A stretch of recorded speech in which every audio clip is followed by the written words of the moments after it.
აი რანაირი ლაგოდე ხელი ვიქნები თუ ლაგოდე ხური პასკა ფურნეში არ გამოვაცხვე? მოემზადეთ, დღეს უნდა გაგიმხილოთ ჩემი ოჯახის პასკის საუკუნოვანი რეცეპტი.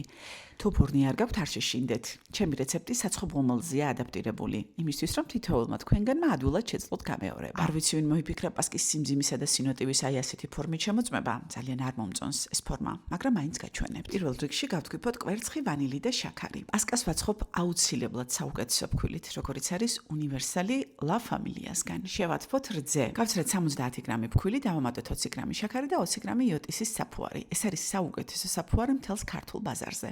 დავამატოთ შემთბარი რძე და დავტოვოთ 10-20 წუთით გასააქტიურებლად.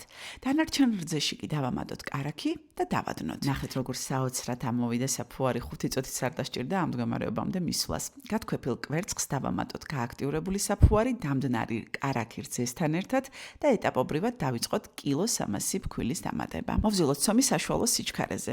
მოზელილ ცომს კი ვამატებ ლიმონისა და ფორთოხლის ცედრას, რომელიც განსაკუთრებულ არომატს აძლევს, შემდეგ ქიშმიშსა და გარგარის ჩირს, რომელიც კონიაკში მქონდა დაყენებული და სულ ბოლოს ვამატებ სანელებლებს, შაფრანს, ილის, მიხაკისა და დარიჩინის ნაზავს. კიდევ გადავზილოთ მასის გაერთიანებამდე და მოვათავსოთ თბილ ადგილზე ზომაში გასაზრდელად. ამ ფქვილითა და საფუარით მომზადებული ცომი გამოდის უბრალოდ საოცრება. გთხოვთ აღიქვათ სტრუქტურა და დააკვირდით, რომ ცომზე მუშაობისას არ ვიყენებ არც ფქვილს და არც ცხიმს. ცომი არ მეგრის ხელზე, იმიტომ რომ სწორი პროდუქტითა და სწორი ტექნოლოგიით მოვამზადეთ. ცომი არის ელასტიური, სასიამოვნო და ჟანგბადით გაჯერებული, რაც რაღა თქმა უნდა ისევ და ისევ კარგი ფქვილის დამსახურება. მოვათავსოთ ფორმებში და კვლავ დავტოვოთ თბილ ადგილზე ასაფუებლად.